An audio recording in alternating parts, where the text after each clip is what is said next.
Journey to 100Kच्या तिसऱ्या भागामध्ये मी कोणत्याही गावामध्ये किंवा शहरामध्ये किंवा कोणत्याही राज्यामध्ये नसून मी आहे आज आपल्या सांगलीच्या गणपती मंदिरामध्ये. नमस्कार, मी आहे प्रथम आणि तुम्ही बघत आहात जर्नी टू 100K. आपल्या आयुष्यात काही महत्वाची अशी ठिकाणे असतात जिथे मनाला शांती, विचारांना दिशा आणि जीवनाला ऊर्जा मिळते. मग काही लोकांसाठी ती जागा असेल, काही लोकांसाठी गाडी, काही लोकांसाठी घर किंवा काहींसाठी माणूस. पण माझ्यासाठी ती जागा म्हणजे आपल्या सांगलीचं गणपती मंदिर आहे. कारण हा तोच बाप्पा आहे ज्यापासून माझ्या या प्रवासाची खरी सुरुवात झाली आहे. पण तुम्ही कधी विचार केलाय का, प्रत्येक जण देवाकडे हात का जोडतो? मला असं वाटतं कोण देवाकडे हात जोडतो कारण तो त्याच्यासाठी आणि त्याच्या फॅमिलीसाठी काहीतरी मागतो, आणि दुसरा देवाकडे यासाठी हात जोडतो कारण देवाने त्याला सगळं दिलं आहे, यासाठी देवाचा तो आभार मानत आहे. आणि तुम्ही कधी अशी गोष्ट नोटीस केली काय, देवाच्या दारी कधीच कोण लहान मोठा, काळा गोरा, जाड बारीक, उंच बुटका या कोणत्याही गोष्टीचा देव कधी भेद करत नाही. कारण देवासाठी त्याची प्रत्येक मुलं ही सारखीच असतात.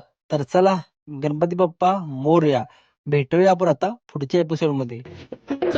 करता तूच